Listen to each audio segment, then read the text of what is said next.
Warriors. Hi, Timbo. How are you? TJIF, everybody. And even more than that, happy winter solstice, the shortest day of the year, and the shortest face session in history. I'll see everyone Monday. Just kidding. Hope everyone's doing okay. What a wild week. On the solstice, Gann would believe that there are reversal potentials in markets a couple days either side of the event, the solstice, the equinoxes. So a solstice candidate is, I'm thinking crude is within $1 of bottoming. It may have bottomed right here, little piece on here. Okay, and if that's the case, a lot of divergence, non-confirmations in USD CAD up here, not confirming. So anything that would benefit or suffer from a pop in oil, I think is a decent speculation today. Everyone with me? Give me a Y if you're with me. So the crude's trying to come out of here a little bit. See what the 4-hour candle looks like. You could tell we're not making new RSI lows down here. So we'll see what happens. Have a great guess. You know, Steve called the bottom in Bitcoin, and I have a crypto young lady joining us today. Also interested in silver acting much weaker than gold. Maybe Steve will show the gold silver ratio, see what's happening there. And copper. Yeah, so far it hasn't negated Steve's triangle up here. Tried it a few times. I'd be very careful being short S&Ps now. I think that, you know, by a government shutdown, you know, you would think there'd be even more panic than there is here. We'll see if this low holds. We might be pulling back. 2466 is an important number to me. And the dollar is very tough call. But, you know, we know if it takes out 96 now, it's a problem. Might be a short here as well. Kind of a weak rally off support, could stretch to 680 or 7, but you certainly know where you're wrong. And if you get the breakdown, the chart of the day shows an immediate move to 95 if you pay attention to the blog. But we still have to take this out. Okay, so that's really about all I see. You know, I don't have to be right, and either do you, on 10 different instruments. It only takes one. And I think that this break in crude, which has been so precipitous, and plus we had this, you know, sideways action for a couple of weeks that obviously did not look like a bottom here, you know, when we were doing this up here. You know, and then we started getting confirmed lows, and this is starting to take a little bit of a wedge look. So we'll see what happens today. I believe the government's still shut down here in the U.S., so we'll see if the market and how long this goes on. Really dysfunctional stuff happening here in the U.S. So trade with caution, especially the next couple of weeks after today. You know, we have partial weeks with Christmas and New Year's coming up. So, you know, there's nothing wrong with taking a few weeks off either and just watching the market and getting ready for 2019 and doing your monthly work and weekly work and start getting your candidates ready, just like people in the stock market have a shopping list that they're supposed to buy on weakness if offered. You know, you could have your, you know, your watch list, your shopping list of what you think might be a great trade for the first quarter in 2019. And it's a great time that when things are slow to acclimate yourself to our service. It's $1 for acclimation. It's also a good time to talk and think about if you're happy with your broker. And if your broker isn't giving you rebates on your trade, I wouldn't be happy with my broker. So these guys, Trent and Justin will find one for you. Well, you'll have a little bit more cash flow or pay for the service, depending upon your location. And we saw some pictures of Blake having a great time in New York. I think he's going to be back tomorrow. And I believe it's just Steve and Stelios and I until our guest at the top of the hour. So I want to wish everyone, in case you're not around or Monday, a very Merry Christmas to you and your families. And thank you for being part of ours here, part of our trading family. Yeah, you're right, Zig. Okay, how are you, Steve-O? Hey, Coach. I'm good. How have you been? Okay, not bad. Not Good morning, great. guys. Good morning, Hey. Stel. Hey, Stel.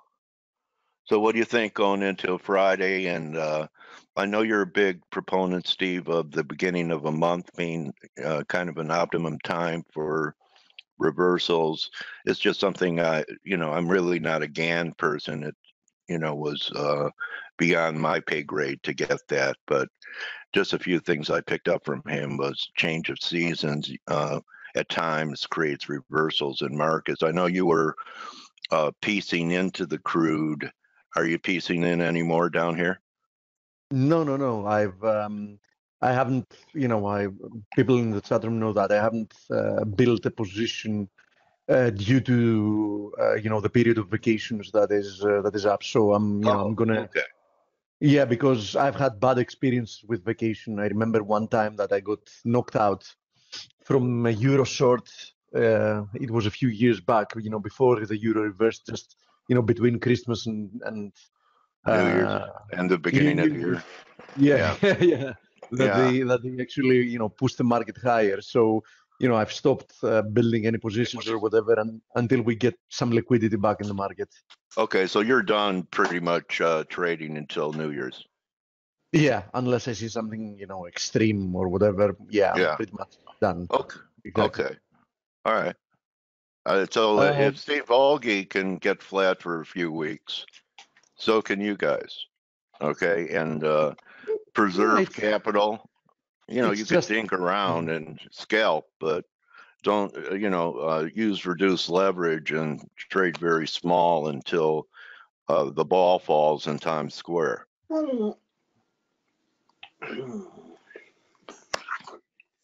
So, still, what do we have? That was Mike, by the way, I guess, huh? No, it was not from my side. I just unmuted. It's Paul then. I don't know. Yawning. Is he snoring? No, I think he just yawned. I mean, he gets up at 1 now, right, Paulie? Yeah, if you're there, you get up at 1. Yeah. He does. It's amazing. So I have graveyard. So we had UK data, but everything more or less besides the current account was as expected, right? Expected, yes. Really, not much to say. I mean, the only thing of significance, I think, is probably China late yesterday, who said they announced that they're going to cut taxes, and basically they're going to they're going to make their monetary stance quite a bit easier, it seems, because there's a lot of speculation that in general they might launch some kind of a stimulus package at the beginning of the new year, and that is something that can, at least for a period of time, produce some kind of a risk-on mood, globally. So I have the one up here, since you guys are talking about China, and China said during this trade dispute they won't weaponize the yuan, but to me it looks like there's a pretty good chance that we've been just maybe pretty much moving sideways since August after the big move that scared the market. Looks to me like it's not complete, and we could, if we penetrate this resistance right here, we could see 7 or better in the yuan. It looks like that. It looks like a consolidation that can produce, that has a decent chance of producing at least one more leg higher. Gold won't like that. And I think that this stalemate in the USD Chinese yuan is also part of the tactics of seeing. Don't forget, Dale, that supposedly we are going through a period that the US and China have agreed that they're going to negotiate, right? Yeah. So I think that one of the reasons that the USD Chinese yuan is not moving is simply. Do you want me to take the screen? Oh yeah, I was just checking around. Sure, go ahead. One of the reasons is I at my Twitter anonymous meeting last night, I said I wouldn't go to my Twitter page while I was hosting, but I forgot. Anyway. Okay, as long as it's not a porn site, we can handle it. there are Twitter people that women that do that. They market themselves on Twitter. You ever run into that? I've seen it, yeah. Yeah, I don't know. I thought maybe they were targeting me or something. Anyway, my flesh is not as weak as it used to be, so it doesn't bother me. I just block them. All right, buddy. So yeah, it can be a triangle, as you see here. So it can be a triangle, and if it's a triangle, a resolution after one more push to the upside, and you understand that the push to the upside above the 7 area is also going to create, quite a lot of havoc in the market. So, given the fact that the markets are used to, producing, the maximum amount of pain before they actually reverse, I like this scenario, an eventual break higher, and then a reversal to the downside. But yeah, we have to keep monitoring. We're currently testing, a confluence of soft resistances here at 692. It's the 50 DMA.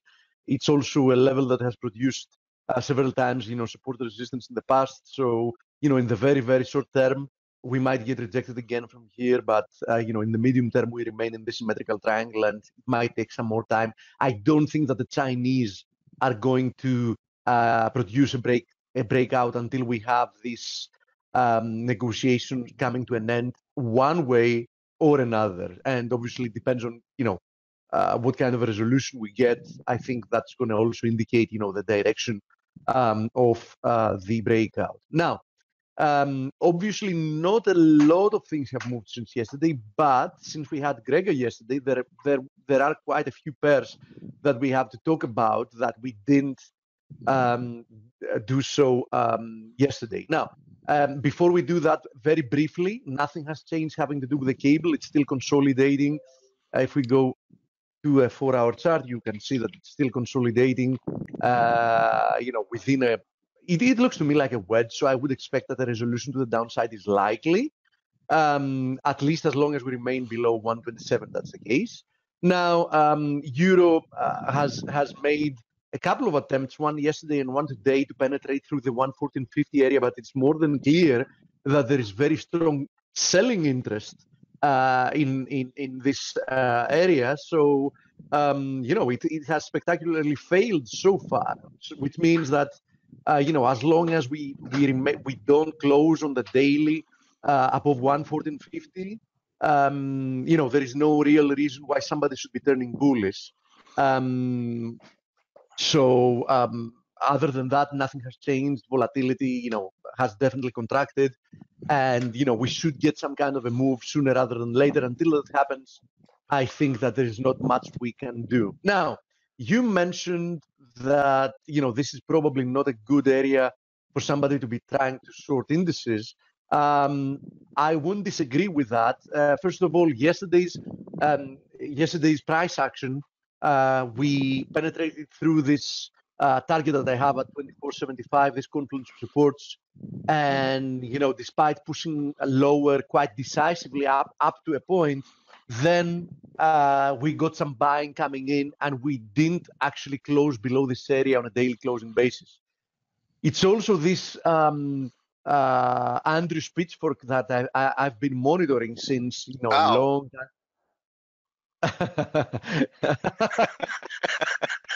So its support is exactly at the low that we found. Let's that on my laptop for a second. Yeah. All right, guys. So my New Year's resolution is not to crack corny jokes in 2019. The No, team's going to hold me to it.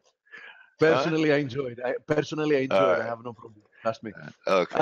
Then So forget that resolution. so yeah, we might see some kind of a relief rally, but I have to tell you that the fact that the Fed so far is showing to the market that there is no Powell put, or at least we haven't reached the level at which the market can assign as the Powell put strike. I think that fundamentally speaking, the markets are still at grave danger. That doesn't mean, though, that we can't rebound. Perhaps within the Christmas time, whichever days. I mean, the few days that we have of trading between Christmas and 2.5 days we have, in essence, of trading, we might see some kind of a relief rally. I have to say, though, at the same time that the Dow Jones has now cracked below a very, very, very significant support zone. So in essence, the Dow Jones has really broken down. And the same thing is the case for the Russell.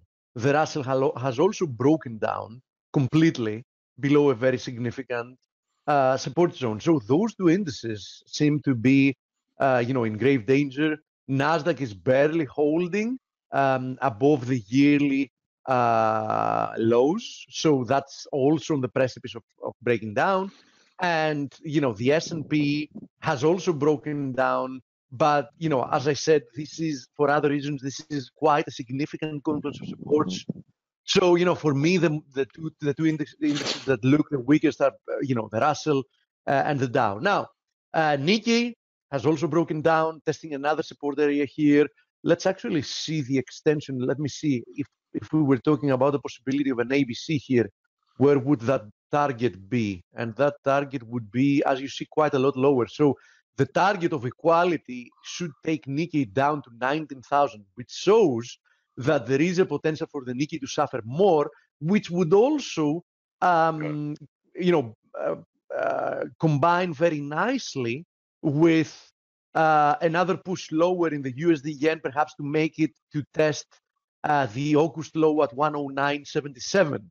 So, I remember it was actually the day of the Fed. I initiated a short position in the USD yen at 112.52. And, she asked me, why am I shorting the USD yen? And I told him that following what happened with the Fed, I think that if the USD yen is to crack lower, this is, the perfect storm for it to actually finally manage to do so.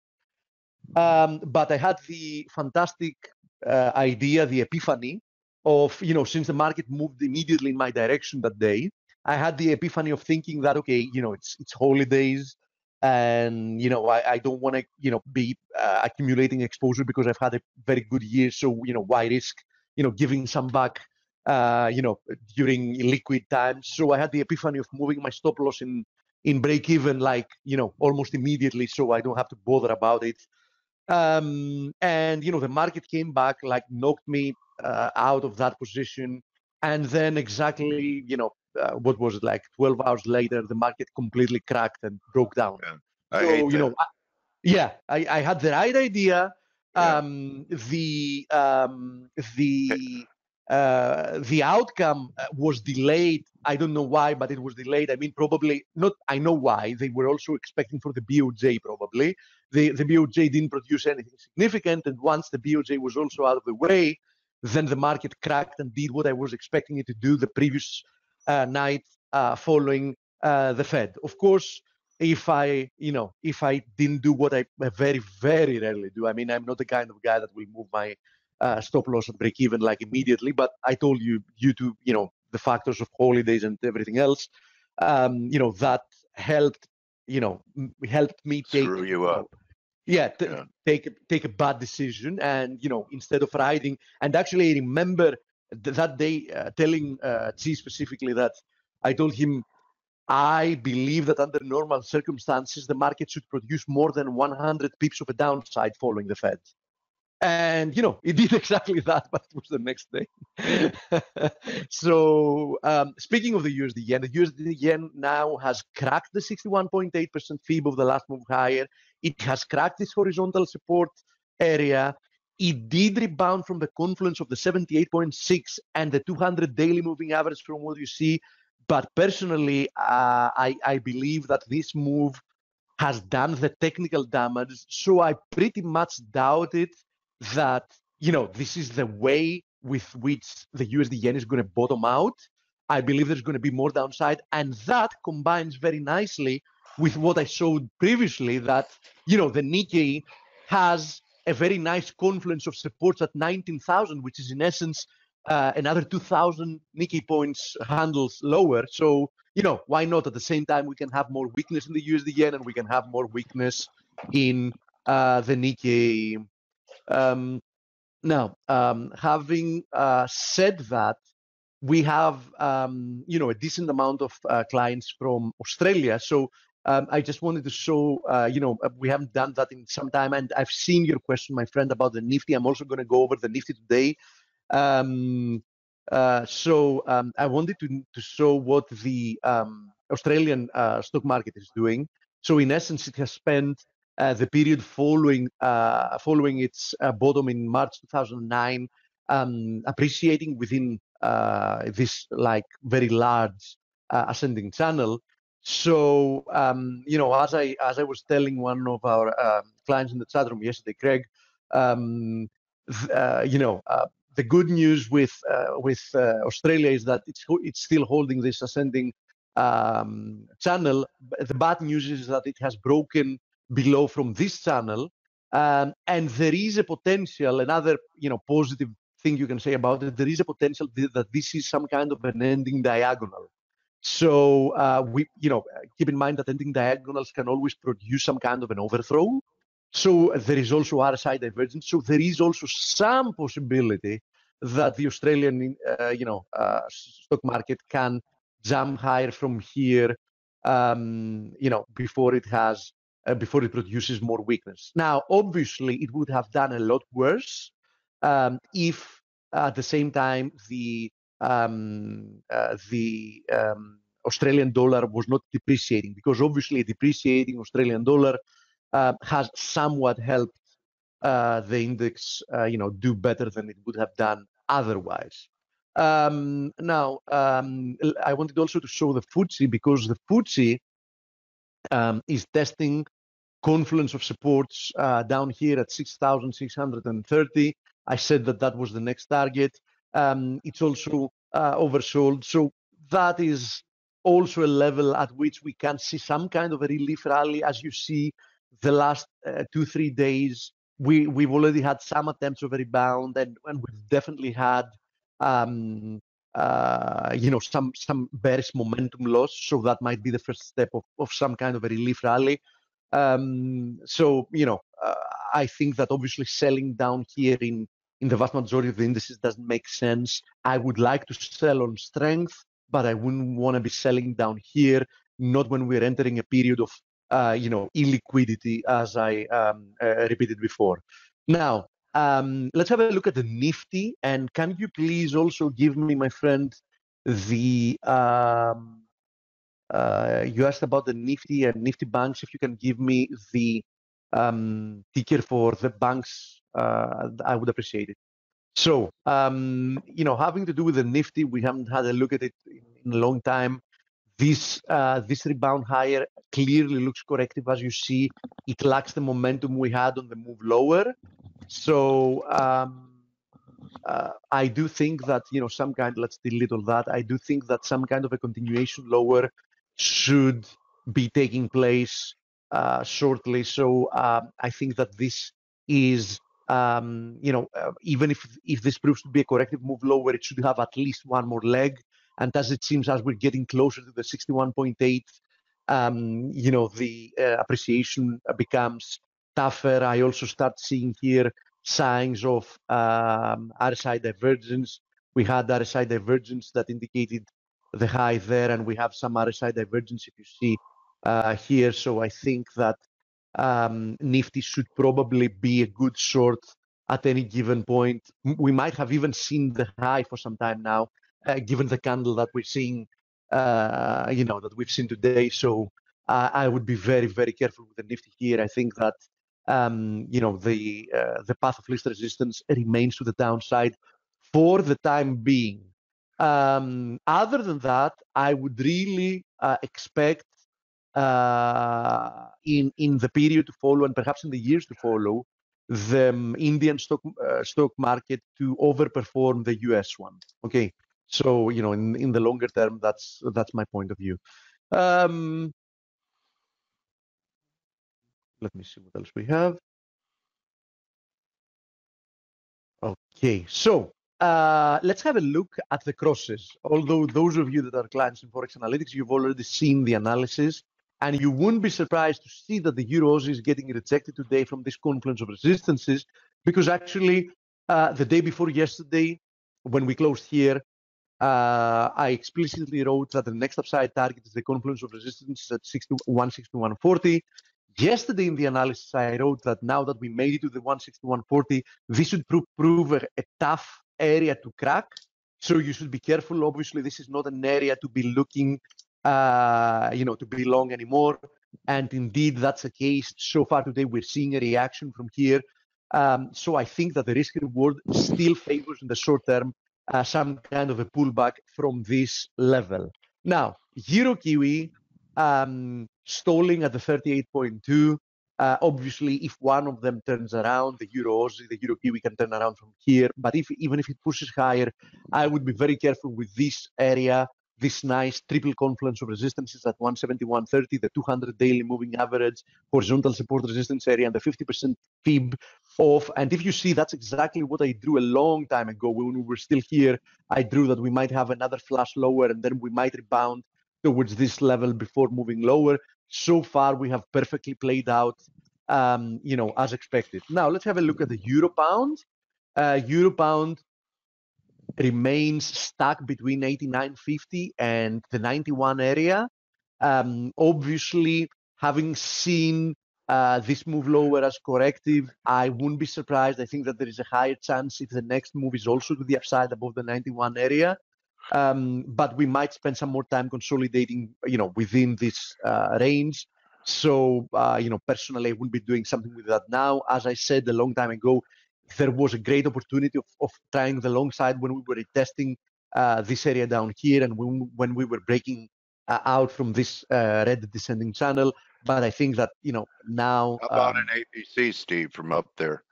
The high, and then this failing rally. One more pullback to the breakout would be attractive in my mind. Sure, that might happen.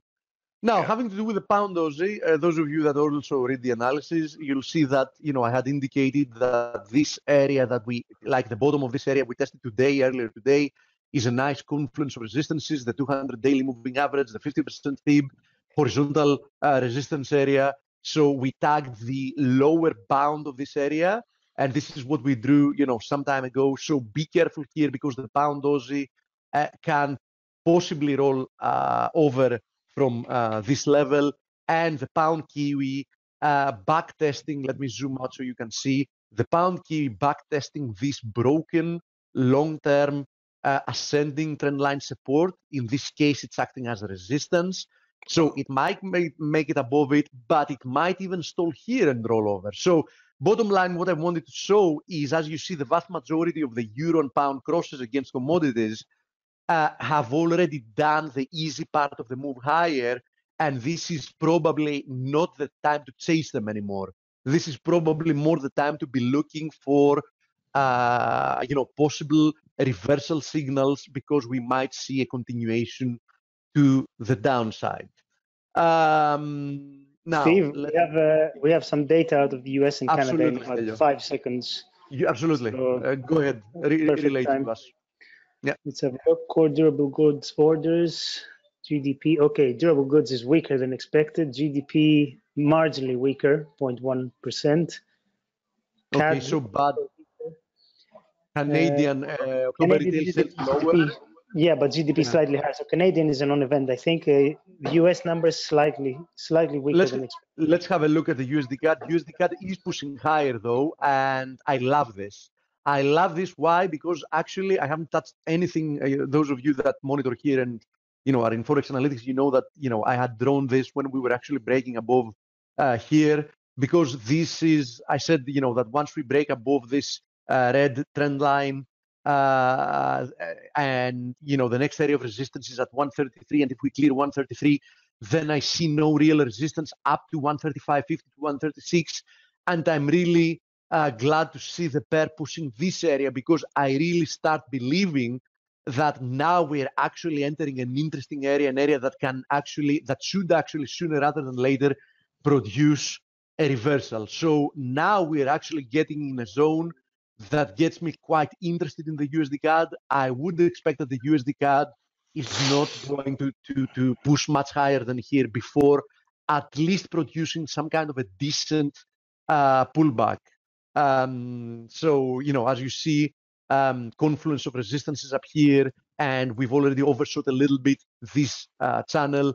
We're testing this long-term channel, and this is also an area, as you see back here, it has already produced a high twice. It might act as a resistance once again. So 135.50, which we've already penetrated through, to 136, quite a nice area to see a reversal. In all honesty, I will probably start scaling in with a small position if it wasn't a holiday period. Okay, so let's have a look at the USD NOK, since we're talking about the USD CAD. USD NOK, I told yesterday to our friend C, a very active member and a very good trader in our chat room, that he was short USD NOK from 863, if I remember, and I told him don't worry about it, because at the worst case scenario, the market should give you the ability to to bail out at no cost, and we might even make it lower towards the 840 area. We did make it down to retest the 860 area, but as it seems that was it, which shows me that probably USD NOK also wants to push higher once again, probably towards the 161.8. But in this case as well, I would expect that this might be one last move to the upside before we see some deeper correction lower. So I think that this is not the place to be anymore long the USD NOK. It does have the potential of pushing towards 880, 877, 880, perhaps a little bit more than that. But I would expect a deeper correction from anywhere there.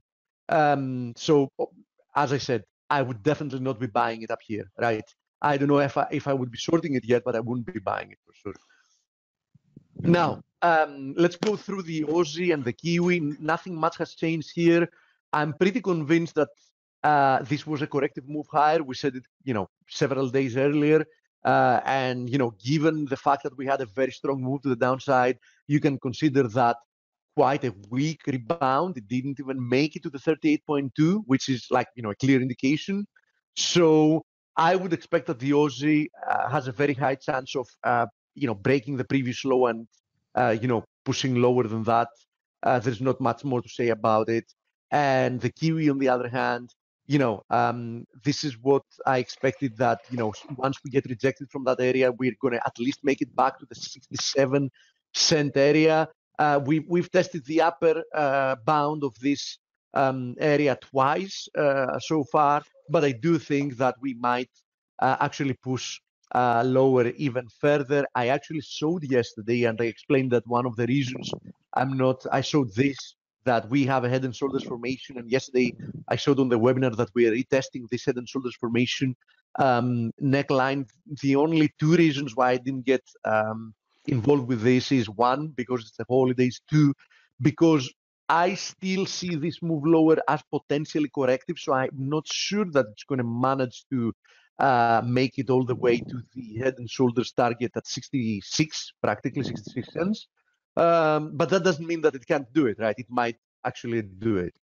So obviously, now that we had a retest, if you want to be involved with that, you could now safely assume that we shouldn't penetrate above this retest area if the head and shoulders formation is indeed going to play out. So, you have a well-defined risk reward if you wish to engage with this specific pair. Now, another pair that is at a very, very critical juncture is the Aussie yen. You can see how important that area is, and we wrote that yesterday in the end of day analysis, because as you see, this is the third time we retest this area. Obviously, the Aussie yen remains quite weak, and that's not a surprise given the fact that we've broken below a long-term move higher, which clearly had corrective characteristics, right? Then we broke below it, but instead of pushing lower, we spent a big period of time consolidating. We even probably fooled quite a lot of people by, breaking, for a short period of time, like 4 or 5 trading days above the this descending channel. But this proved to be the definition of an exhaustion gap. This one, you can see it. There are several type of gaps, runaway gaps, breakaway gaps. This initially looked like a breakaway gap, but once you see that after a potential breakaway gap, you get that kind of a candle lower, and then the next day you penetrate once again within a formation that you broke above, then you have a very good reason to believe that this was actually an exhaustive gap, in which case this move lower that followed should come as no surprise. It should also come as no surprise that if we lose this horizontal support area, there is a lot more pain for the pair to follow. Given the fact that we've already gone through the analysis having to do with the Aussie USD and the USD yen, it's not hard for somebody to imagine why the Aussie yen can suffer quite a lot more from here, because both the USD yen shows that it has the potential of producing more downside in the short term, and the same thing applies with the Aussie USD. So, since both of them point to the path of least resistance being lower, obviously the same applies to the Aussie yen. The path of least resistance is lower. Should you be selling it right on critical support though? No, you shouldn't. This is a very, very well-defined support. So, let's first see a breakdown, and then you can expect some follow-through as a consequence. Now, another pair that I was quite clear about, I think it was technically beautiful, was the CAD yen. Why? Because the CAD yen was in a long-term, large, ascending wedge. By any definition, this was clearly a corrective move, and the proof of that was this move, which was clearly impulsive. So the first kind of impulsive move we saw was to the downside, and then we saw another corrective move, an A, B, C, and once we broke below this ascending channel, let's zoom in, and we came up to retest it, and we failed from this confluence of the broken trend line support and the 200 daily moving average. There is no surprise that we saw an acceleration to the downside, and it looks to me like there is more weakness to come. The RSI has already plunged below 25, and that also probably is proof that yes, we are oversold in the short term, and we might see a rebound sooner rather than later, but probably that rebound is also going to produce a selling opportunity. USD SEC, I had a position here. The market was kind enough with me to give me the ability to actually bail out with like a marginal profit, because it looks to me like it's very likely this is a symmetrical triangle and we're going to push higher once again before we finally roll over. So, this is what I say about this market. I think, until this gets resolved, this triangle gets resolved, which, as I said, the chances are higher that it's going to get resolved to the upside. There is not much to do. Now, you mentioned crude, Coach. Crude is attempting to break below the 61.8 today, and if that proves to be the case, 42 is the next area of support, right? You can see how critical 42 is. It has acted multiple times in the past. Just look at it. Just look at how many times, how many times this area has been tested and acted as support resistance. for a short period of time or for a longer period of time, right? So 42, I mean, it's very hard to imagine that if we make it down to 42, crude can keep plunging below that as well without seeing any kind of a recovery. I mean, this move is already,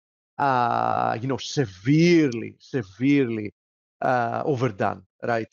So I'm expecting, first of all, I'm not convinced at all that we're actually going to make it below the 61.8. The fact that we're attempting to do so intraday doesn't tell me anything. So to be honest, I'm still quite skeptical that we're going to make it to 42 at the moment. Eventually we will.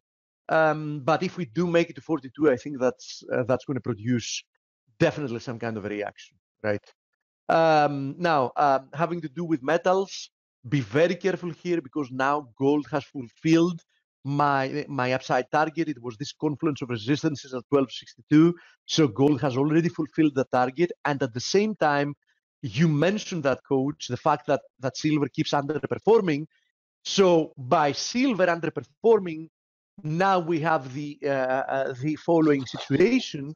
At the same time, gold and silver find themselves in critical resistance because silver was testing this critical resistance since several days ago.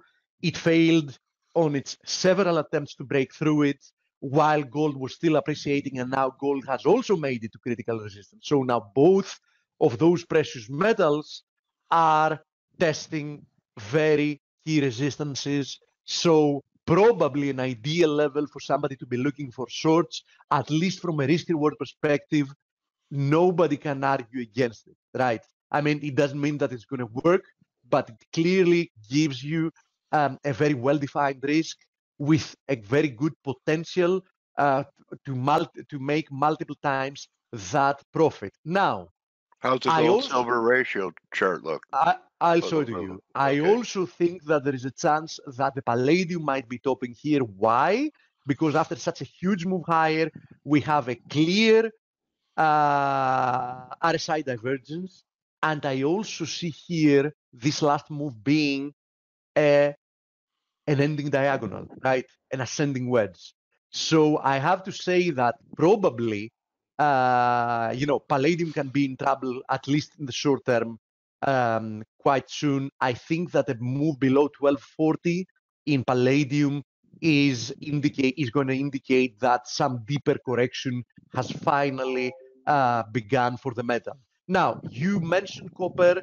So far, copper is acting okay, coach, because copper is back testing the broken trend line support as resistance. So the good or bad from here. Yeah, the interpretation of a breakdown is still 100% alive as long and as soon as we confirm that this is purely a pullback, retest, and continuation. So, if this scenario is to play out, we need to see a rejection from here. So also a metal that currently offers a very clearly defined risk-reward opportunity. Now, probably in the gold-silver ratio, given the recent development, probably we need to consider this a false break, for the time being. That's what I wanted to see. Yeah. Yeah. Still, though, I think we can clearly see a momentum loss over time. So I think we might push higher from here, but I still believe that we should find rather soon some kind of a top in this ratio. Now, maybe a fib retrace of the high to last week's low. Might be the case. High. Yeah. Might be the case. Just no through Pinkert shit. I mean stuff. Now, two more things that I wanted to show. Sorry. No problem. Where I was. I'm the least politically correct person on the planet, most probably. Yeah, I thought I was on the floor again, and you could swear. Anyway. Absolutely. All you can do that with me. I don't know if the audience is going to be happy with it, but you can do that. Those of you that follow our analysis the day before yesterday, we actually wrote that you should be careful up here with the treasuries because they're currently testing, this area of resistance. You can see we had a high here, we had a high here, and this is also the 38.2 from the September high to the October low. So no surprise that we're seeing a pullback from this level. And the exact same thing is happening with the Bund. We wrote that the Bund is at a very, very critical juncture because it's testing these previous highs. And this is also the 61.8 from the all-time high to the low that we had in March. So we do see the Bund stalling here. Now, is it going to be a reversal or just, a short-term pause? We're going to know very soon. I can tell you that especially for the Bund, if this proves just to be a short-term pause and we push higher from here, that's going to constitute a very, very bullish development because this descending formation is a formation that has been going on since the beginning of 2016. So we're now talking about 2016, 2017, and we're about to complete 2018. So we're talking about 3 years of price action that were actually enclosed within this descending channel, which means that this is not the kind of formation that you should dismiss like, something, that doesn't have much value, right? So if we do see a conclusive and decisive break above the 164 level, I think that there might be a lot more upside coming for the Bunds and whatever that means. Obviously, as you understand, that translates to lower yields in the EU, and now depends on what happens equivalently to the yields in the US. That could also give us a very big a very clear direction about what the Euro USD is going to do. Now, speaking of the yields, I wanted to go back to the 10-year Treasury yields. Why? Because simply we had this huge inverted head and shoulders formation. And if you remember, I was also talking about this double top target, which was down at 2, that if we broke below this 3% yield, we should make it down to 2.815 because that was the double top target. We fulfilled the target and we pushed lower from that. We actually retested the May low, and at the same time, as you see, we are retesting this inverted head and shoulders formation neckline as support. So Treasury yields at very important support. Probably a break below that would also indicate quite a big development for yields and bonds themselves. So would probably indicate a lot more upside in the bonds, a lot more downside in the yields, having to do with treasuries. So let me see. I've been speaking almost for 40 minutes in a row, and I keep finding things to talk about. I don't know. I'm shocked, Steve. I'm really shocked. I don't know how much more I have to talk about. Have you ever gone on a silent retreat before? They have those. I'm wondering if that would kill you. Yeah, I'm going to tell you. I'm going to tell you a real story. As long as I'm using part of my part of my brain to think about what I'm going to talk next. I'm going to tell you one recent story. I very recently read the book that Stelios wrote, actually. So I kept quiet for like 4 hours that it took me to read it. I'm actually a very fast reader. I read like roughly like 89. Evelyn Wood. I read like roughly 89 pages per hour. So it took me 305 pages. So it took me like 4 hours to read it, and it was very, very interesting. When he publishes at some point, I really strongly suggest that you go ahead and buy it. It's a true story, actually. It is connected with finance, and it was quite captivating. So yeah, I kept quiet for those 4 hours. All we have to do is hand you an interesting book, and you'll you'll Oh yeah, your absolutely. mouth will get some rest. Oh yeah, absolutely. Got it. Okay. Absolutely. Promise. All right. Believe you. Anyway, they've been swearing a lot on TV, Ziggy says. Oh, yeah, I sound like a congressman. Vote for Dale for Fed chairman. And I'll let you guys know when I'm going to do something before the meeting. How's that?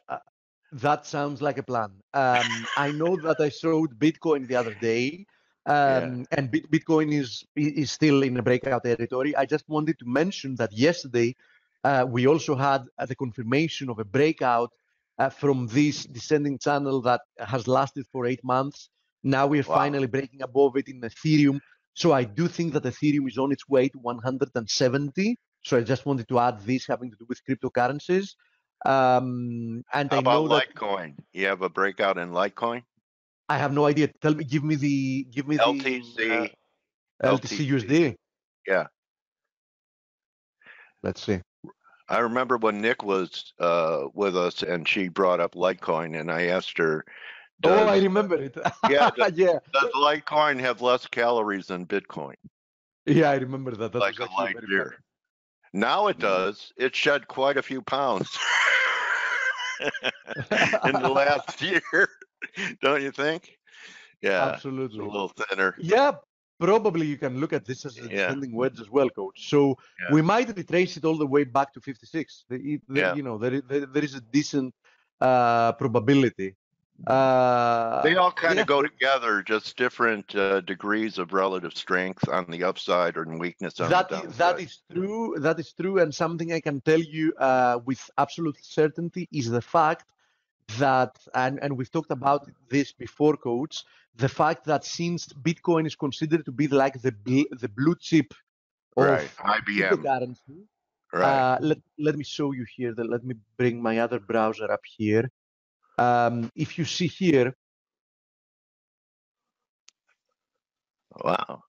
If you see here, this is the capitalization of the cryptocurrencies and the Bitcoin dominance. So usually what you're going to notice is that when we have risk off for all the cryptocurrencies, what happens is that the Bitcoin dominance increases. So at some point, if I remember right, the Bitcoin dominance had made it all the way up to like 60%. While when it was like risk on, the Bitcoin dominance had fallen quite a lot because, we had, several new pairs coming in and people were like, diversifying like everywhere, every single new, coin that was coming out, people were putting, money in that, expecting at least an initial pop, etc. But I have to say something. The total market capitalization made it down to 100 billion a few days ago, while it was like 850 billion last year. And this is something to keep in context. So among all cryptocurrencies, we lost like 750 billion with a top up of around 850 billion within 70%, just like the fall. Yeah, within a year. Like, so, this is something. Look at that page. To consider. Yeah, this is our YouTube. Look at that Joe Perry. Yeah. Indeed. Everyone has to look at the Joe Perry pose from his Bloomberg appearances. That's what I recommend. And his great calls. And his great calls on S&P, on Real Vision, and Bloomberg. Great calls. Nailed the high in every reaction rally in the S&Ps over the last several months. Joe is a very valuable member of our team, as everybody knows, and most importantly, he's a great guy and an exceptional person, which counts even more. Coach, I don't know, is your guest here? Because I've really You're out of things. I typed Wendy's name in here. Wendy, if you're here, because it's about 5 minutes. I typed your name in. I don't see you. Maybe you could raise your hand, ask a question, and I don't believe she's here yet. So I did communicate with her about 40 minutes ago. She asked the time, and I gave it to her. So I think she's going to be here, but I don't know if she's here right now. Yeah, yeah. I shared messages with her on Twitter too, so she will be here. USDMXN, because I forgot to mention that There USDMXN she is. has finally cracked the 20 level, and it's currently testing the 38.2. So USDMXN might be about to produce more downside. It's one thing I wanted to talk about before, and actually I forgot to mention it. So now your guest is actually indeed here, Coach. Yes, buddy. Oh, okay, perfect. So let me take the next minute wishing everybody, if you celebrate Christmas, happy Christmas, Merry Christmas. But regardless, since the vast majority of people will have some days off, enjoy the next few days with your families, have fun, relax, charge your batteries. We are not going to be broadcasting Monday, Tuesday, and Wednesday, although I doubt it that many people would be here since it's days off for the vast majority of people. So we're going to be back with you on Thursday. ForexAnalytix will be here for the subscribers. I mean, we're going to be on and pushing updates on Monday. I believe that things are going to be, quite relaxed, but still we're going to be here. Tuesday, Wednesday, we won't. The markets are closed anyhow. Give me one more minute, Steve. Absolutely. So I wish you all the best, and you're gonna hear from us once again on Thursday. Stelio, any last words from you until the coach is back? No, I just want to say that Monday is a half day, so it is apparently markets. Yeah, markets are open for half a day. Then Tuesday they're closed, and then Wednesday I think they're actually the US is open, but it's a holiday pretty much everywhere. What else? Not much else really. I'm racking my brains to think of something, but really, I have nothing. Okay. So, Coach. Okay. Welcome back. Okay. So enjoy the interview. Thank you very much, Steve and Stel. Everyone that has crypto interest, welcome our guest, Wendy O. Wendy, I'm making you a presenter, so you could either share your screen. Coach Konstantinos is asking about gold. Costa, we covered gold. We covered gold probably before you came on. You can see it in the. I think you are a ForexAnalytix subscriber, so you can see it. You can see our basic technical analysis from yesterday night. It hasn't changed since, and you can also see it in the recording that's going to be posted in a couple of hours in our YouTube channel. Bottom line, though, we are currently testing confluence of resistances at 1262. So this is a good level that we might produce some kind of a reaction lower. Okay, thank you all very much. Enjoy the interview. Happy holidays. Bye-bye, Coach. Have a great weekend and Christmas, Steve. And Wendy, I saw your chart up there. Yes, can you see it? Yeah, okay. I see it, and I hear you. Very nice to meet you. Nice to meet you. Thank you so much for having me. It's a pleasure to have you, especially what great timing. Crypto finally got a heartbeat. Yes. The last several days. So, it's been tough sledding for holders, right? People holding on for dear life must have felt like they were on life support several weeks ago. So, I usually like to start with how people got involved in the trading business or advisory business or educating people about the markets. And usually I take them back, but I think you're still a college student. Is that correct? Well, I've been in college for quite a long time.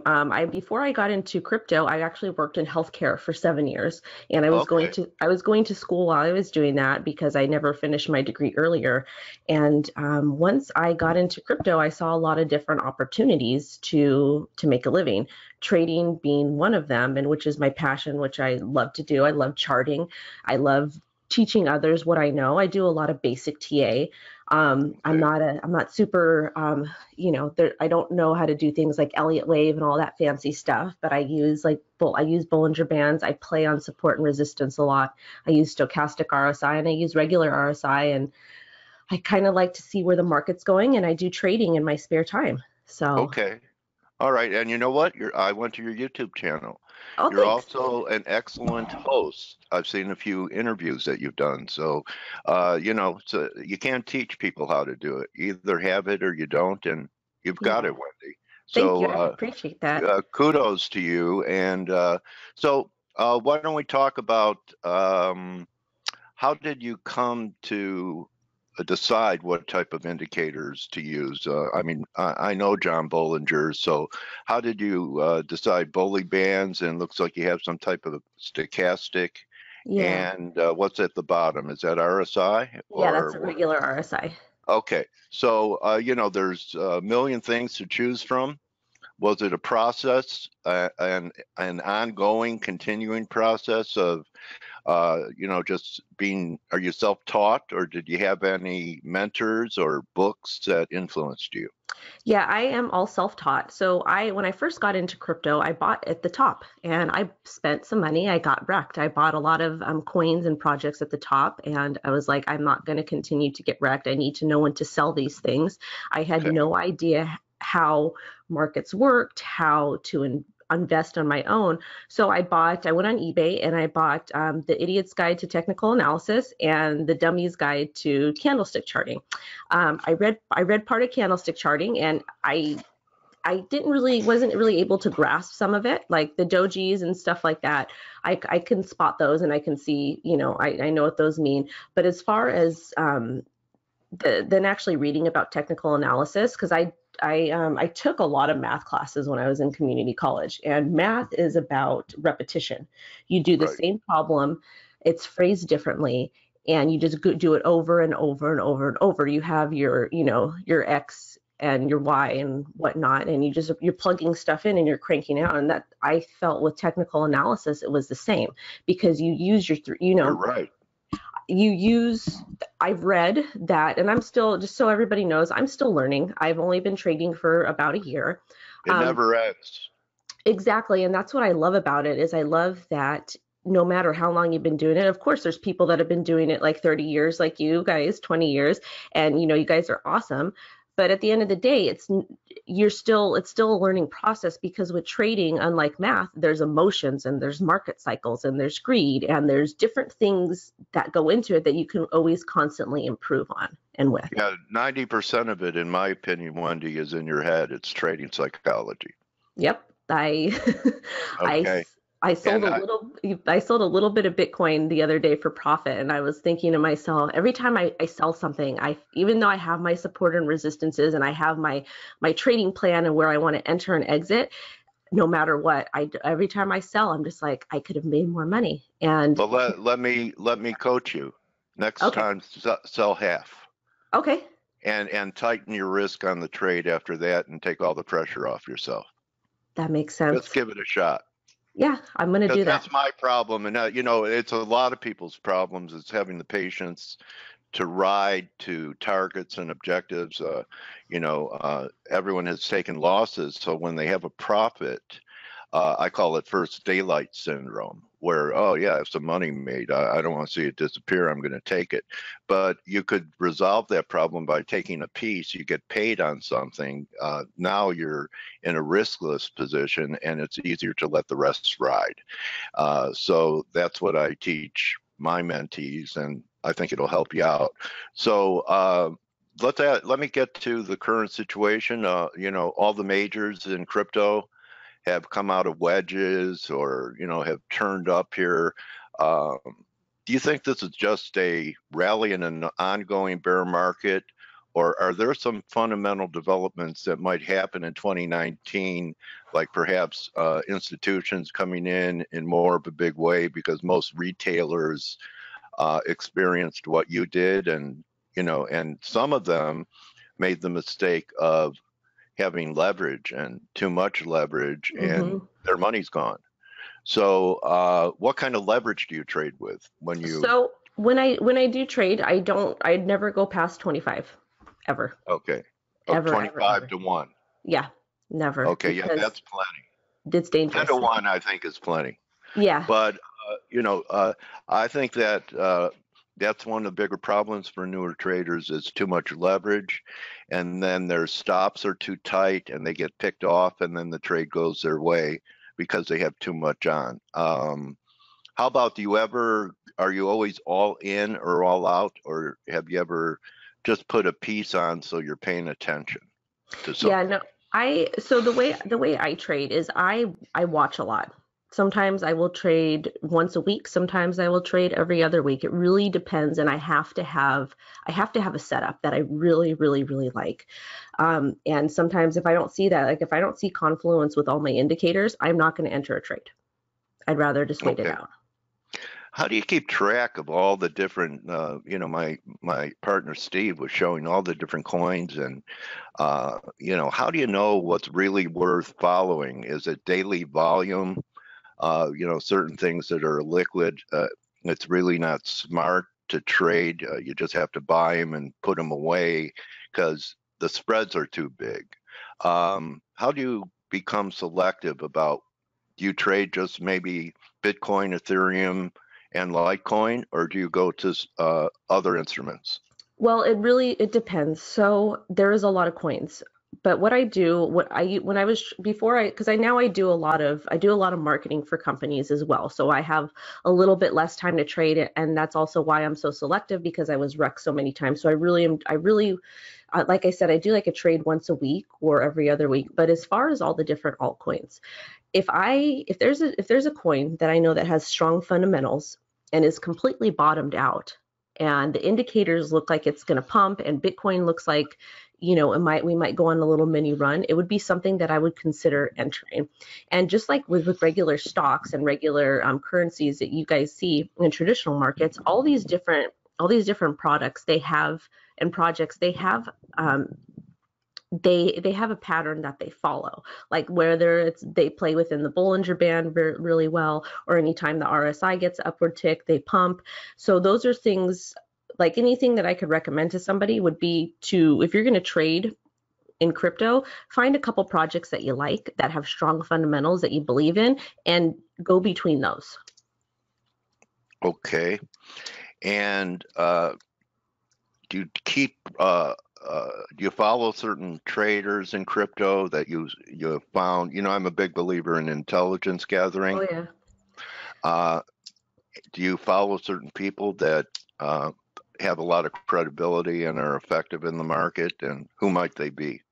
There's some people on Twitter that I follow, and I also go to TradingView and I kind of look at those charts as well. There's a couple traders that I follow on Twitter. I follow Crypto Burb, and I follow Trader Main, and I was following Crypto Cred for a while just to kind of see what they, just to kind of look at their charts and compare the difference. And then there's another gentleman, I think he's I want to say the Wolf or something like that. He posts like really, really amazing charts. And then Nick Core posts awesome charts. So those are people that I follow on Twitter, and I look at their charts and kind of see what's going on.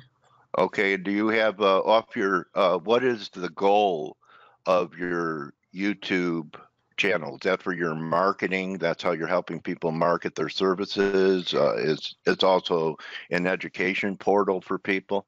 Yeah, well, my YouTube is really it's for both. It's really for both. Since I'm on winter break in school, I'm going to start doing hopefully more live streams. I want to do more coin requests, and I want to do like daily live streams. So it's really a combination of both. The paid marketing helps me pay the bills, because trading is not always profitable at times. Smart.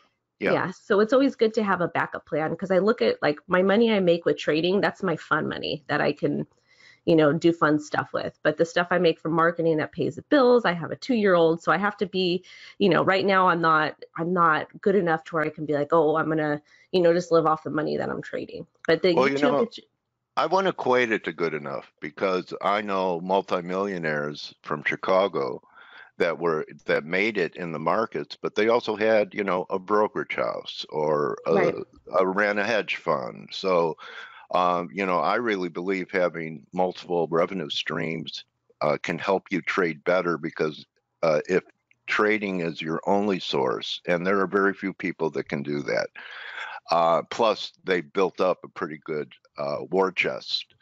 money to do it, that it makes each trade too important, like life or death, and then it's hard to make, good rational decisions. So again, I tip my hat that you have, smart enough to have different revenue streams, because you're right, everyone goes through drawdowns. Thank you. I appreciate that. Yeah, the market is like, I like to bodyboard. I live in Southern California, and when you bodyboard and when you're in the ocean, you get wrecked and you don't have any control, and that's just like the market. You think it's going to go one way and it's going to completely go the other way. Right. So what is your outlook for, and what you're hearing from your people for crypto in 2019? Has there been enough damage done that you think 2019 could end up being a great year? I mean, I interview, crypto type ambassadors, believers, longtime holders like Mark Yusko, and he's made a bet that Bitcoin will outperform the S&P over the next 10 years, which was not a tough bet after crypto was down 80% and the market was in a bubble.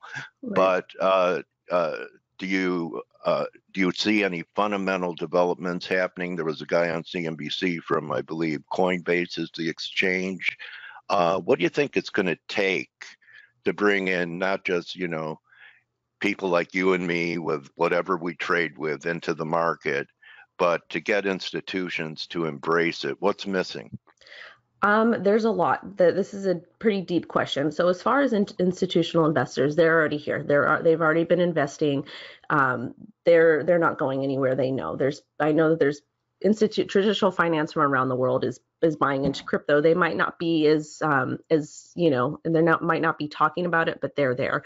As far as regular people going into the market, I believe we need mass adoption. In order for mass adoption to happen, we need to have projects that make it easy for people to spend their crypto. And when I say that, we need to have, you go to a store, you swipe your credit card, the money's sent, you paid for your product, and you leave. Right. We don't really have that with crypto yet. We're working on it, but it's not there yet.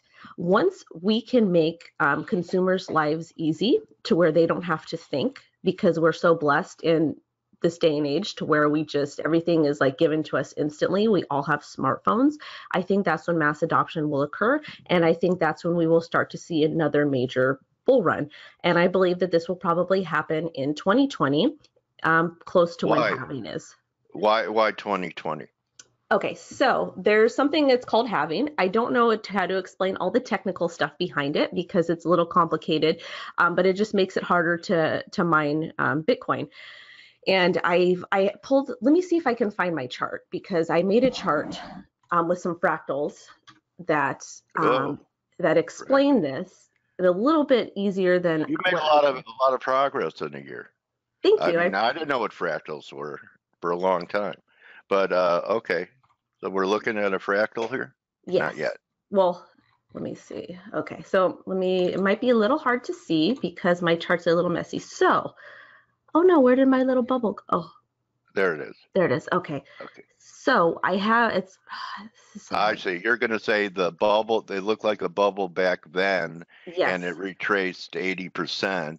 Yes. And the recent bubble this year has retraced about the same. Yes. So we did this. We had this beautiful pump and we dumped, and then we consolidated for about 4 years in this area here. So I have these significant areas marked here. We had this beautiful bubble here, which I indicated here, December 2017. And then I think we're gonna go ahead and continue to consolidate probably in between 2000 and around 5,000 until, when is this? Oh, it didn't save. I think it's 2020, but it's over. I don't know why it's done this, but I think that's what's going to end up happening is we're going to probably start to see another rise like we did over here. Because if you look over in this area, it's hard to see, but we went ahead and we made some really strong upward movement. And I know that with crypto, we get these really volatile movements. So that's what I think is going to happen, to be honest. Okay, what exchange do you trade off of? I trade on, I like to use BitMEX. I know I'm not supposed to say that, but I do that. And then when I trade altcoins, I trade on like Binance or whichever, depending on whatever product that I'm looking to trade. That's where I will go. Those are the exchanges that I'll go, like Coin Exchange and KuCoin, and there's various different ones. But then when do you feel safe leaving your money in? Are the accounts all segregated there? And I know they're not regulated, or they're semi-regulated. Do you feel comfortable leaving cash with your crypto brokers? I do not. So that's a double-edged sword right there, because a lot of these exchanges, they are not compliant or legal in the United States. Okay. United States is very, very difficult. But as a trader, if I am in a trade, I can't take my coins off the exchange and then move them back in time, unless it's a really, really long-term hold. And when I say long-term hold, it could be months. It really depends. And why is that? Because of fees, to the costs of doing that, to move them off into a wallet, which I still don't know, haven't seen one. Mine's leather. So you, is that the reason why it's expensive to, once you take them off the exchange, to put them back on and make a trade? The trading expenses are exorbitant? Well, with crypto, because we move so fast, I don't want to take my stuff off the exchange and then have the project pump, and then I miss out. Okay. So what do you recommend for people that are neophytes that just want to have some exposure? Do you tell them just to perhaps buy a little Bitcoin and get used to having a wallet? And what I think is an advantage is the portability of being able to take just what is it called, the little computer thing that you hold your wallet on? Can you tell me? Yes, I'm in my mid-60s, so I'm trying to wrap my head around this. So right. Okay, so what do you suggest people do is get used to having that? So the easiest one to use, there's paper wallets, which are complicated, but the easy ones to use are the Ledger, the Trezor, and then I've recently worked with a company called Flex One, to where you can do everything on your smartphone, which is really, really, really awesome. But those are what you can store your crypto safely on, because you own your private keys to that. Okay. And would you feel comfortable having your life savings on one of those? Yes. Okay, that's a strong statement. Okay, Yes. What if you lost your phone? Well, it depends. With the Flex One, if you lose your phone, just as long as you have your private keys with any of these things, you're able to retrieve it. And what are the keys? They're not really keys, they're numbers? No, they're really long numbers, or a special phrase that you have. And to talk about safety a little bit, with crypto, it's kind of scary because we're our own banks. But in order to keep yourself safe, if it's something that you're interested in doing, is you have backups of things. And when I say backups, you have, like, your seed phrase, you write those down multiple times. You have different copies. You keep them stored either safely in different locations, and maybe even with different family members. Wow. Okay. All right. So it's instead of having gold coins and putting them in a coffee can and burying them in the backyard or different places, that's a great insight for people that are worried about the safety of that. So you have to trust your family. Do you trust yours? Yes, and also too, All right. there's more and more companies that I'm seeing come out. I did media at Crypto Invest Summit in Los Angeles. I don't remember the company. I believe they're in Burbank, but what they do is they kind of insure your crypto for you.